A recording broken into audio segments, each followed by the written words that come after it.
Hi friends, good morning, good afternoon and good evening.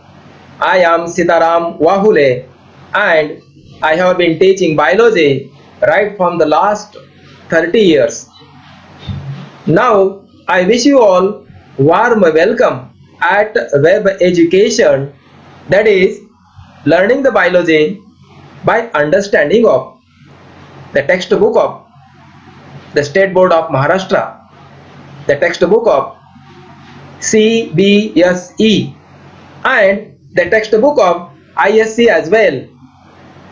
Dear students, in the last lecture, we have studied the first line of defense of innate immunity, that is, physical barriers and physiological barriers. Today, we are going to study the part next to that, that is, the second line of defense, which is made up of by means of cellular barriers and cytokine barriers. So my dear students, without wasting time, let's get started. Textbook of Maharashtra, antimicrobial substances in blood and tissues. It has been mentioned here, the complement system contains more than 30 serum proteins circulating in the blood in an inactive state. The presence of microbial pathogens activates the complement cascade to eliminate the pathogens. Dear students, in order to get these concepts clear, let us see my preparation. Cellular barriers, complementary system, the name given by Ehrlich, but the system is discovered by the Jules Bordet. So how can we define the complementary system? The complementary system can be defined as a cascade in which a set of reactions that amplify some effect. That is, more products are formed in the second reaction than in the first, and still more in the third, and so on. Dear students, out of 30 plus complementary proteins, only 11 proteins are involved over here. So what are those 11 complementary proteins which are actually involved? Those are as follows, that is complement protein number 1 to complement protein number 9, then B and D. So in order to activate all these proteins, there are three pathways. So what are those three pathways? The number one, classical pathway. This pathway is studied by W.B. Saunders. Then the second pathway is alternative pathway. So it is studied by Pillemer et al. And the third pathway is called as the lectin or mannose pathway. It is studied by Ikeda and colleagues. The main purpose of all these three pathways is nothing but to activate all these proteins. They are triggered by different means. As I have written over here, the classical pathway is triggered by antigen antibody complex. Then the alternative pathway is triggered by the bacterial endotoxin, that is lipopolysaccharides with factor B, D and P. And the lectin or mannose pathway is triggered by the protein, that is mannose binding lectin. So here I have explained the first pathway, that is classical pathway, in detail. So as per the classical pathway, the antigen antibody complex triggers complement protein number 1, as complement protein number 1 is made up by means of three subunits Q, R and S. Then the complement protein 1 and its S2 parts goes on to cleave complement protein number 4 and complement protein number 2. So here you will find that complement protein number 4 is cleaved into C4A and C4B, and complement protein number 2 is cleaved into C2A and C2B. Then from this complementary products C4B and C2A, that forms a complex, and that complex is called as C3 convertase. Here it is to be noted that though all the three pathways they are triggered by different means, 2 to 3 reaction takes place.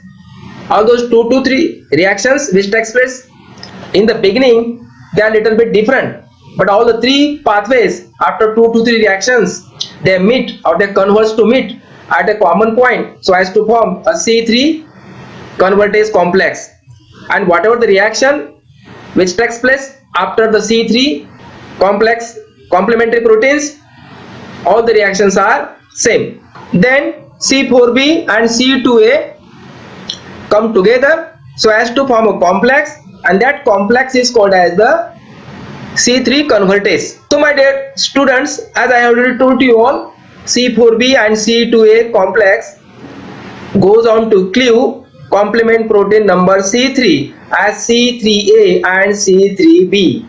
Then C3a parts which functions as anaphylatoxin so as to stimulate the mast cells and basophil cells to secrete the histamine which dilate blood vessels at the site of infection, injury or the damage. We have to study little later. That is called as the inflammatory response. Then C3b parts of the complement protein number 3 which goes on to bind with pathogens and stimulates phagocytosis by macrophages and neutrophils. So these parts goes on to, that is these parts means C3b parts goes on to bind with the pathogens. It may be bacteria or fungi, and because of that the bacteria and fungi becomes little bit testy, and because of that afterwards they are easily phagocytized by the macrophages and the neutrophils. Then C3b in addition it goes on to bind it with C5 and prepares it for cleavage. It means that C4b, C2a and C3b comes together so as to form a complex, and this complex is called as C5 convertase. So this complex, that is C4b, C2a and C3b complex, cleaves complement protein number 5 as C5a and C5b. Then out of these two products, C5a goes on to work with C3a as an anaphylatoxin, that is which binds to the mast cells and the basophil cells. So both of those cells later on stimulated so as to release the histamine, and the histamine plays very important role in the inflammatory response that we are going to study with a little later. Then C5b parts of this complement protein goes on to form a membrane attack complex. It means that C5b complex goes on to stimulate the complement protein number 6, complement protein number 7, complement protein number 8 and complement protein number 9. Or the C5a in addition performing as anaphylatoxin plays very important role in chemotoxis as well, that is to attract the phagocytic cells at the site of the infection. Then C5b parts of the complement protein number 5 that forms the membrane attack complex, because it goes on to stimulate the complement protein number 6, 7, 8 and 9 so as to form a membrane attack complex.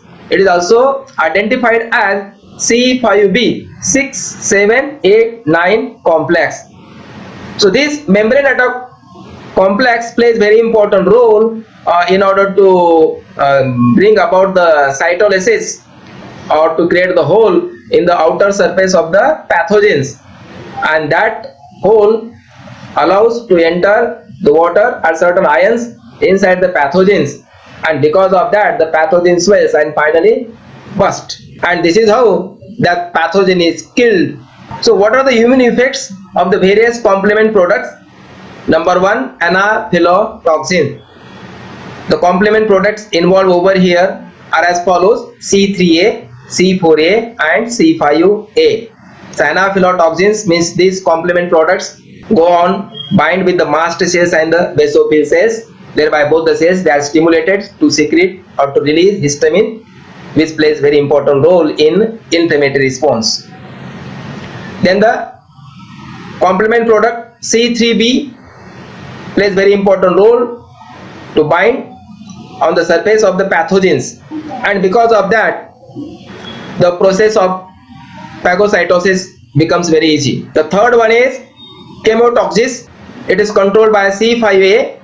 The chemotaxis is a process by means of which the neutrophils and the macrophages, they are attracted at the site where large number of antigens are present. Then cell lysis, as I have already explained to you all, C5a, C6, C7, C8, C9 complex, that is membrane attack complex. They rupture the bacterial cell wall so as to reduce large amount of the bacterial load. And next to this, it has been mentioned over here, the interferons are a class of cytokines, that is soluble proteins, released by viral cells infected with viruses and certain white blood cells to stimulate other cells to protect themselves from the viral infections. So in order to get this concept clear, let us see my preparation. Cytokine barriers. So cytokines are small protein hormones that stimulates or inhibit many normal cell functions such as cell growth and differentiations. The communication within the immune system takes place by means of small soluble molecules known as cytokines. The cytokines acts as intercellular mediators. The cytokines are produced and secreted by wide variety of cells, that is lymphocytes, antigen presenting cells, that is macrophages, B cells and dendritic cells. Then fibroblast, endothelial cells, monocytes, hepatocytes and kidney cells. Some of the examples of cytokines I have mentioned over here. Number 1, interleukins. Number 2, tumor necrosis factor. Number 3, interferons. Number 4, colony stimulating factors. And number 5, chemokines. Once released, cytokines bind to specific receptors on the surface of other cells, and these specific receptors are known as cytokine receptors. The cytokines alter the activity of other cells as a result. This is the important function that is performed by the cytokines. Number 1, a cell may prepare to divide. Number 2, a cell may undergo growth and differentiation. Number 3, a cell may secrete its own cytokines. Number 4, some cytokines stimulates proliferations of progenitor blood cells in the red bone marrow. Others regulate activities of cells involved in innate defense or adaptive immune response. Next to this, we have to study the interferons. So what are interferons? So interferons are the class of cytokines. They are soluble proteins, that is glycoproteins. Interferons are soluble proteins, that is glycoproteins, released by virally infected cells and some of the white blood cells. Interferons for the first time discovered in 1957 by two British scientists, that is Alec Isaacs and Jean Lindemann, at the National Institutes for Medical Research in London. The interferons are biologically very active, antiviral in action and species specific in nature.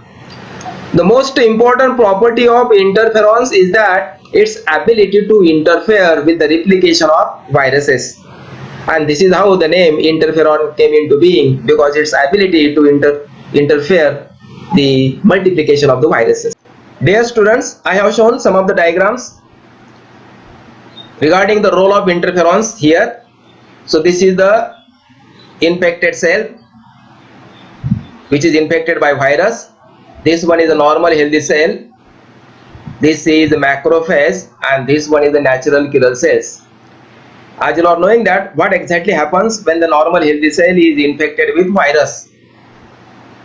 When the normal healthy cell is infected with virus, two important processes takes place inside the cell. Number 1, the multiplication of the virus, and number 2, these infected cells produce the interferons. That is, it may be alpha interferons or beta interferons. Then these interferons, they are released are the signaling molecules by these infected cells, and because of these interferons, the nearby normal healthy cells start to produce the antiviral proteins, and because of that all the normal healthy cells become resistance for the further attack of the viruses. Then as far as the macrophages are concerned, these interferons acts as a signaling molecule. These interferons guide the macrophages toward the infected cells. So on reaching at the infected cells, the macrophages destroys the virus infected cells by the process of phagocytosis. The same condition applies to the natural killer cells also. These interferons also guides the natural killer cells toward the infected cells.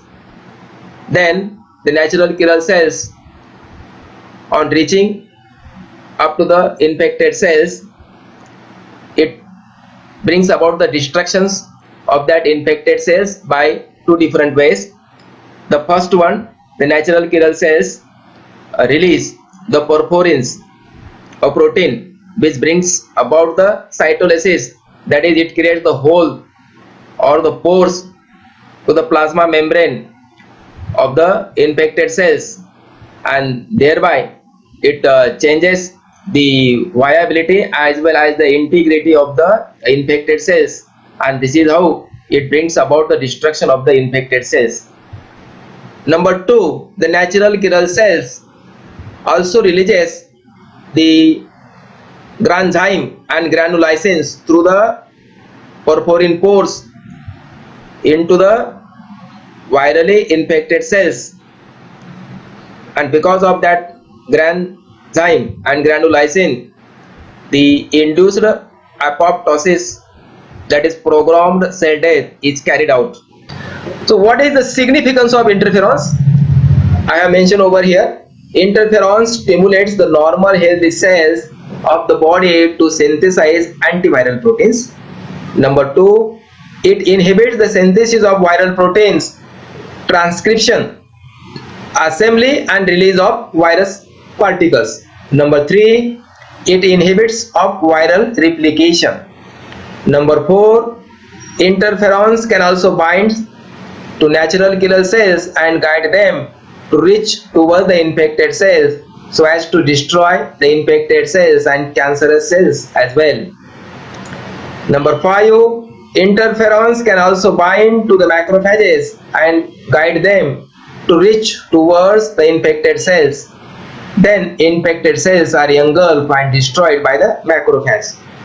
Number 6, interferons provides natural defense against some of the viral diseases such as hepatitis and influenza. Number 7, interferons can also provide natural defense to some cancers, that is cancer of breast and lymph nodes. Cellular factors in innate immunity.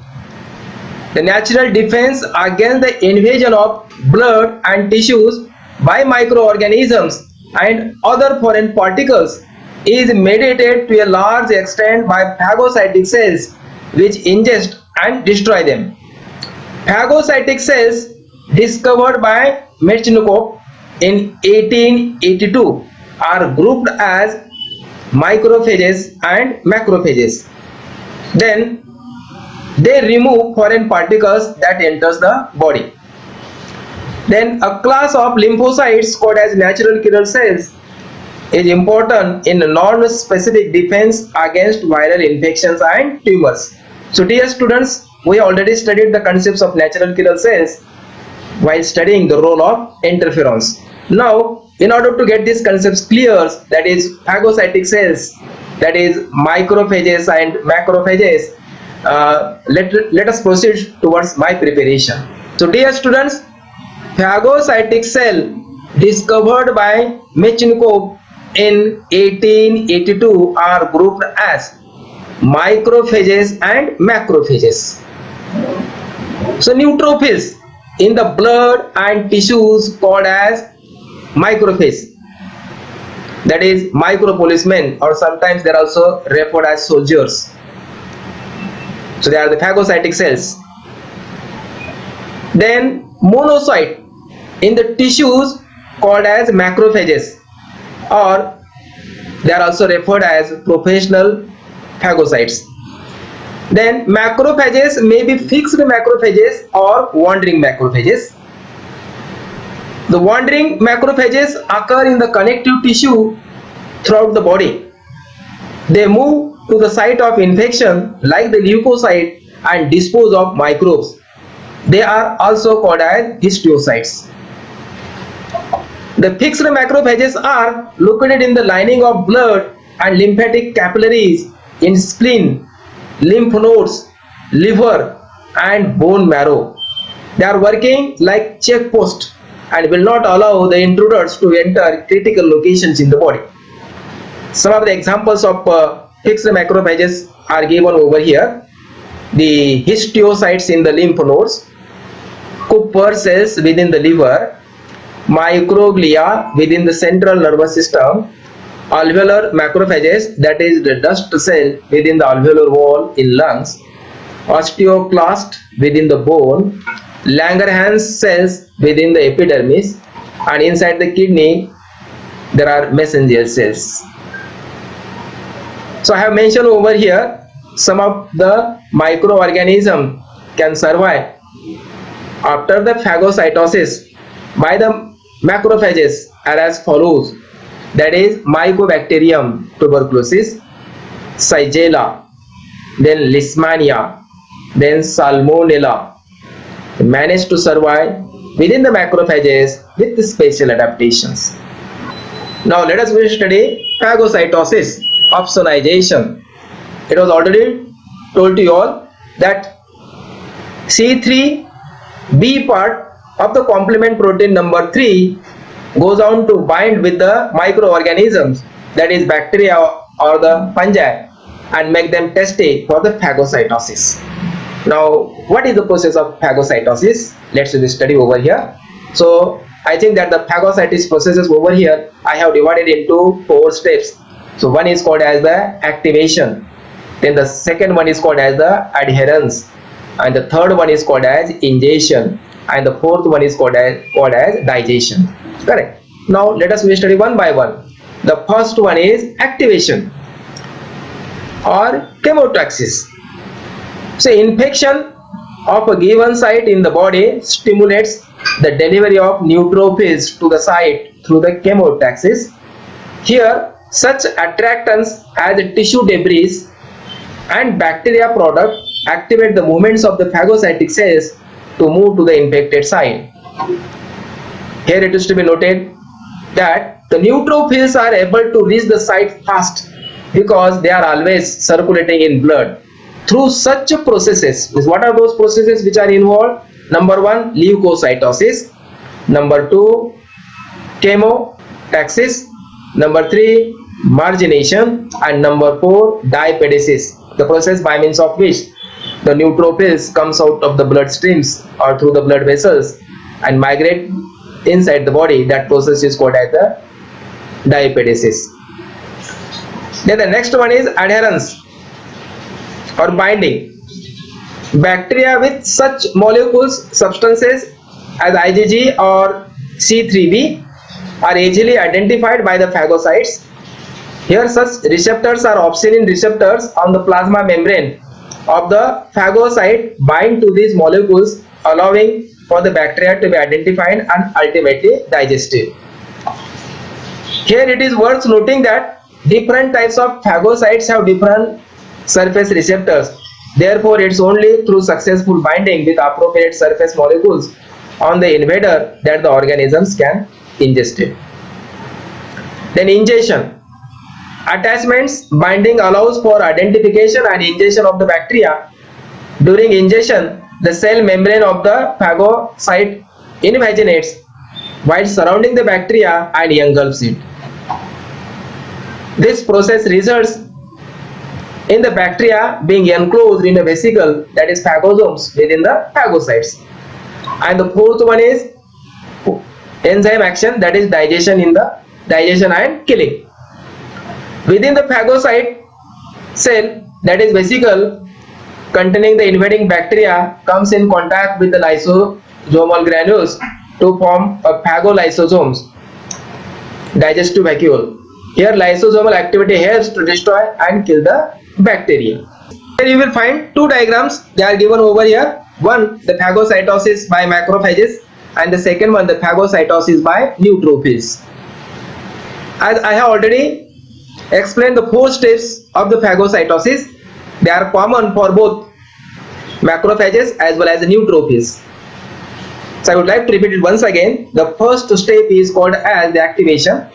The second step is called as the adherence. The third step is called as the ingestion, and the fourth step is called as the digestion. Correct? So here activation is going on, here adherence, and over here the ingestion. Then after the ingestion, the vesicle is formed inside the phagocyte. That vesicle is called as the phagosome. This is the phagosome.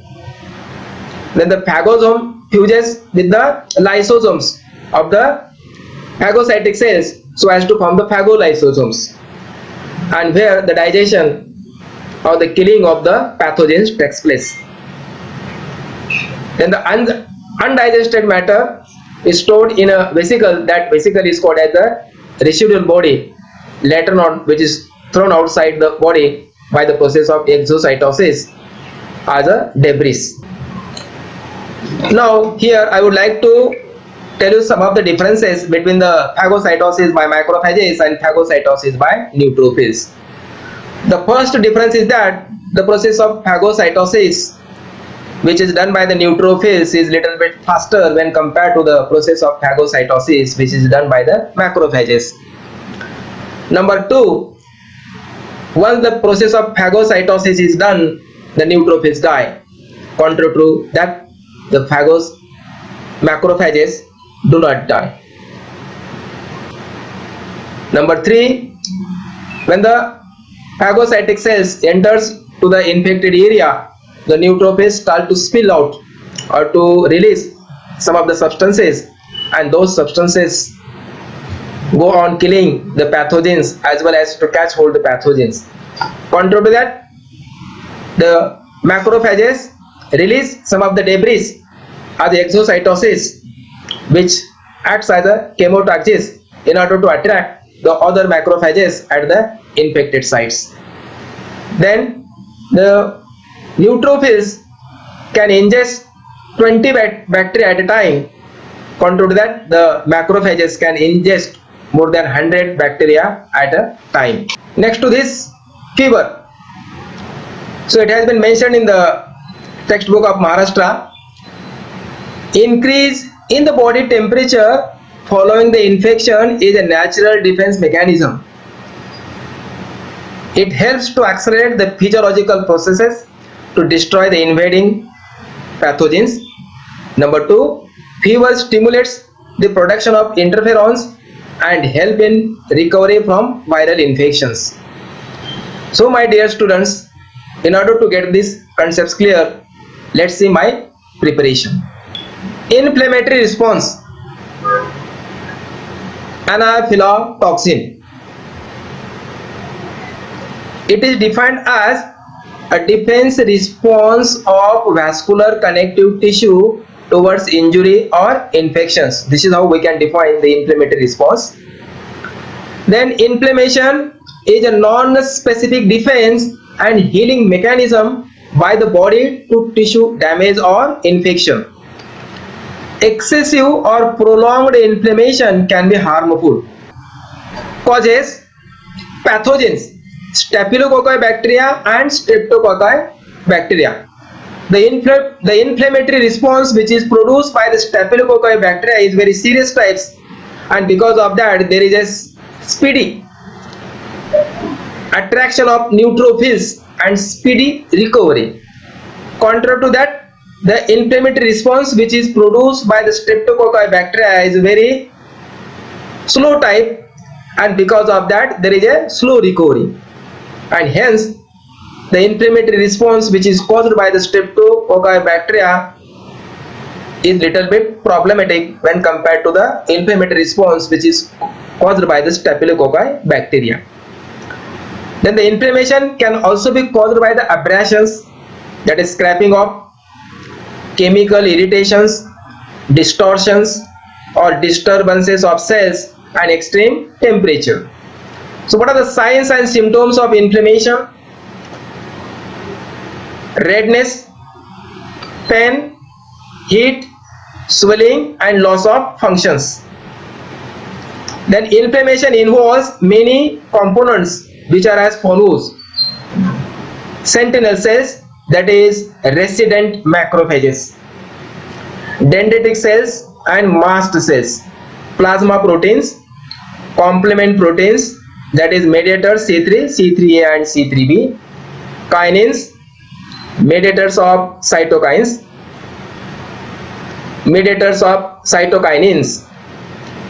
blood vessels, leukocytes in the blood and tissues, that is neutrophils, monocytes, eosinophils and basophils. Then types of inflammatory response. So there are two types of the inflammatory response. Number one is acute or short-term inflammatory response, or it may be localized inflammatory response. When the area which is occupied by the inflammation is a very small area, it is restricted to a small place, that's why it is called as localized inflammatory response. Number two, chronic or long-term inflammatory response, or it is also called as the systemic inflammatory response. The systemic inflammatory response means the entire body is occupied by the inflammatory response, and the example of the systemic inflammatory response is fever, that we are going to study with a little later. The major steps involved in the inflammatory response are as follows: that is recognition, recruitment, then removal and repair. So recognition, recruitment, removal and repair. So there are the four steps which are involved in the process of inflammatory response. Now let us study one by one. The first one is the recognition, that is sentinel cells by their scavenger receptors and TLR, that is toll-like receptors, they are called as PRRS, encounter the pathogens or damaged cells having PAMPs, PAMPs or DAMPs, that is pathogen associated molecular patterns or damage associated molecular patterns, and release pro-inflammatory chemicals, that is tumor necrosis factor alpha, interleukin 1, interleukin 6 and chemokines. Then the pattern recognition receptors and pathogen associated molecular patterns as well as damage associated molecular patterns I have already explained to you all in my video lecture number 2 while studying the first line of defense of innate immunity. Now the second point is recruitment.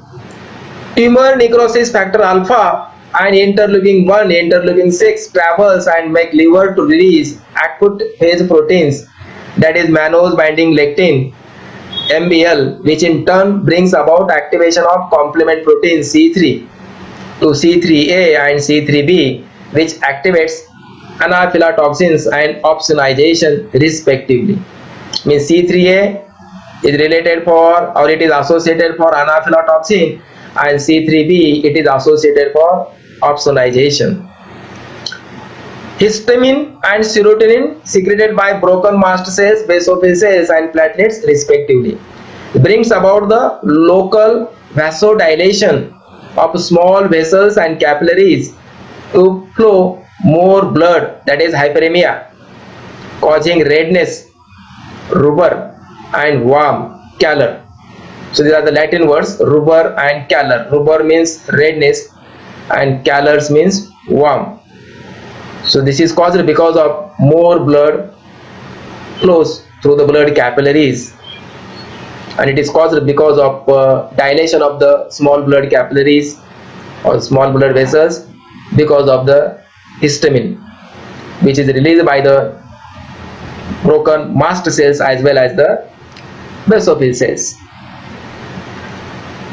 As blood capillaries as well as small blood vessels dilates and they allow the more blood to flow, and because of that the infected area or the damaged area become red and warm. Red because more blood is there, and warm as you are knowing that the normal temperature of the body is 37 degrees Celsius, that is 98.6 degrees Fahrenheit. What happens in the case of the blood?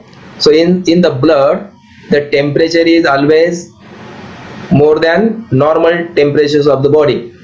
So always 1 degree Celsius more than what is present in the normal body. So I mean to say that the temperature of the blood is 38 degrees Celsius, that is 100.4 degrees Fahrenheit temperature is there in the blood. Means 1 degree is more than the normal temperature of the body. Since more blood is there, and because of that affected area becomes warm, or that condition is called as a calor. Then the endothelial cells to retract and cause more permeability. This lead to allow the neutrophils, then the basophils, then the eosinophils and monocytes along with plasma fluid and proteins to leave the blood and enter in the interstitial fluid around the injury or infection. This lead to swelling. As the endothelial cells contract and become more permeable, and because of that the fluid from the blood enters to the affected area. As more and more fluid accumulated in the infected area or the affected area or the damaged area, and because of that more fluid that area becomes enlarged, and that is called as swelling or edema, and Latin it is called as a tumor. As more fluid is accumulated in the damaged site, pain, in Latin it is called as dolor, is caused because of pressure of fluid exerted on the tip of the nerve endings around the damaged tissues, along with the action of bradykines as well. And finally it results to loss of function, that is punctio laesa, in the infected area.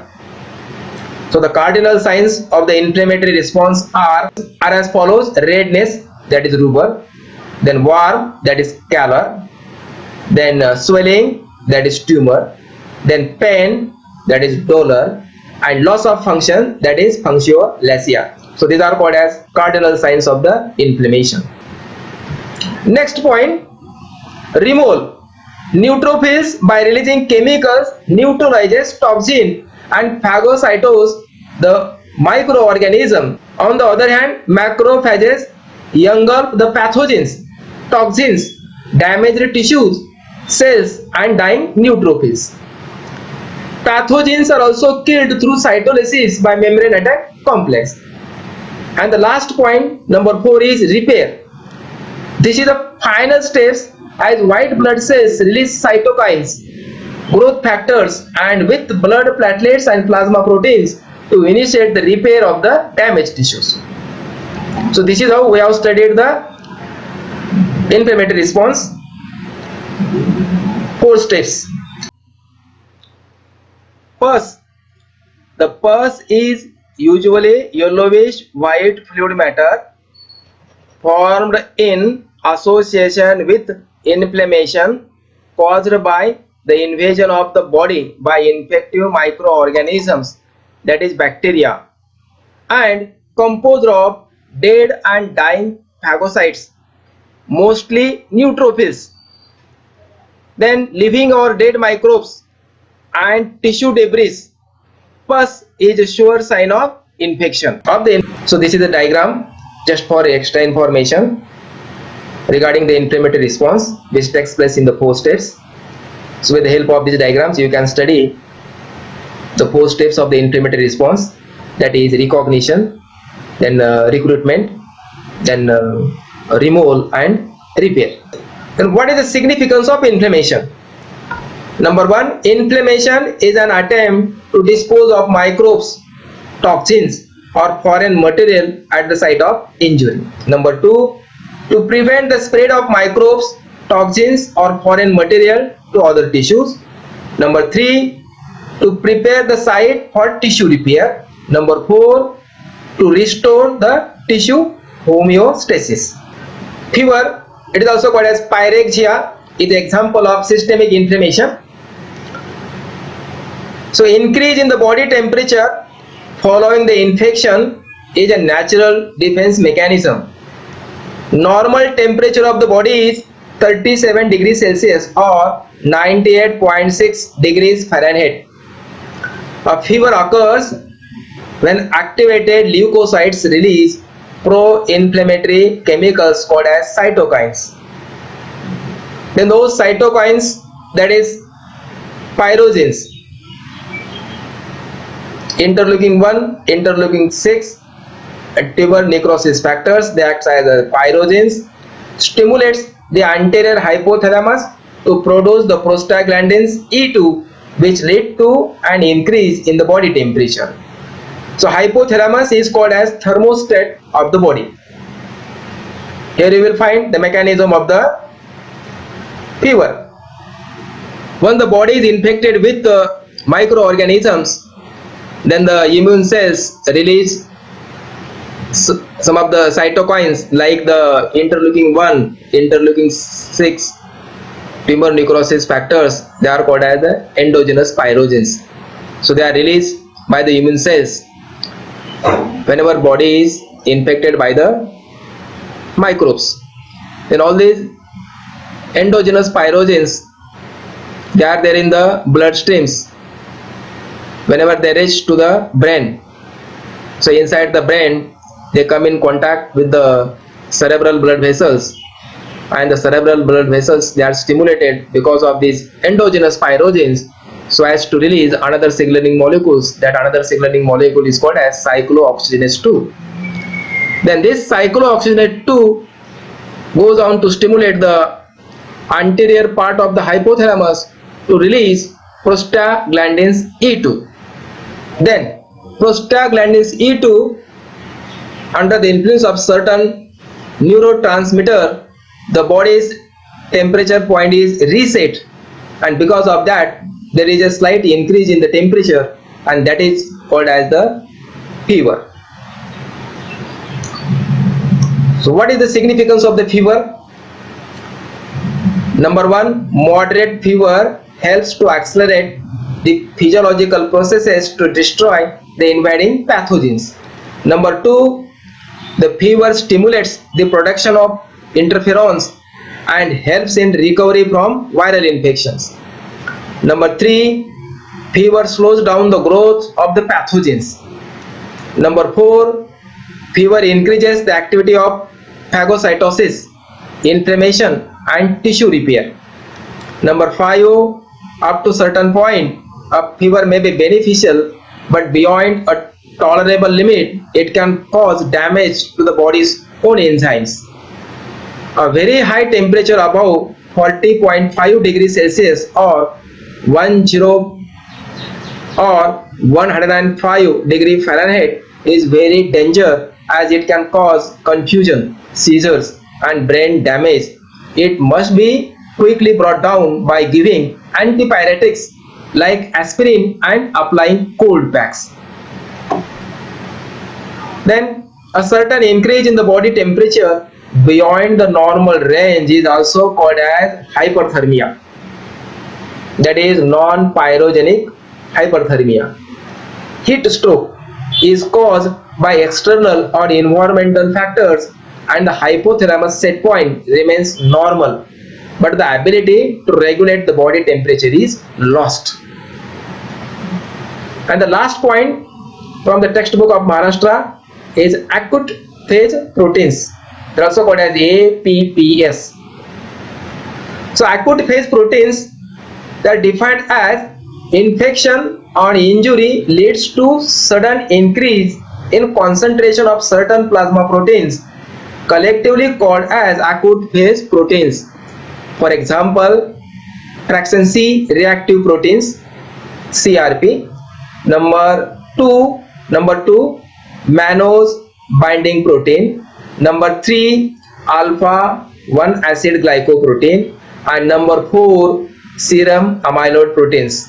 Please do the corrections over here in the numbers 1, 2, 3 and 4. 1 C reactive proteins, C stands for fraction C reactive proteins. Number 2 mannose binding protein. Number 3 alpha 1 acid glycoproteins, and number 4 serum amyloid proteins. So what are the significance of acute phase proteins? Number 1, acute phase proteins enhance the host resistance toward the infection.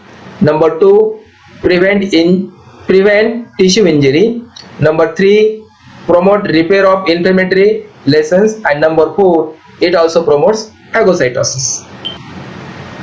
CBSE textbook, cellular barriers. Certain types of leukocytes, WBCs of our body, like polymorphonuclear leukocytes, that is neutrophils, and monocytes, and natural killer type of lymphocytes in the blood, as well as macrophages in the tissue, can phagocytose and destroy microbes. So we have already studied the process of phagocytosis by neutrophils as well as macrophages. Cytokine barriers. Virus infected cells secrete proteins called as interferons, which protects non-infected cells from further viral infections. ISC textbook. See the cellular barriers. Certain types of leukocytes, WBCs, like polymorphonuclear leukocytes, that is neutrophils, and monocytes in the blood and macrophages in the tissues, can phagocytose and destroy microorganisms. Then cytokine barriers. Virus infected cells secretes proteins called as interferons, which protects non-infected cells from further viral infections. So in addition to this, we already studied the process of phagocytosis, the detailed role of interferons, cytokines, as well as the inflammatory barriers. We already studied in detail while studying the textbook of the State Board of Maharashtra. Dear students, and with this I conclude my video lecture today. I hope that this video lecture will definitely help you. So I request you all to hit the like button, share this video with your friends, subscribe the channels so that I would come with more video lectures. Till that time, bye bye to you all.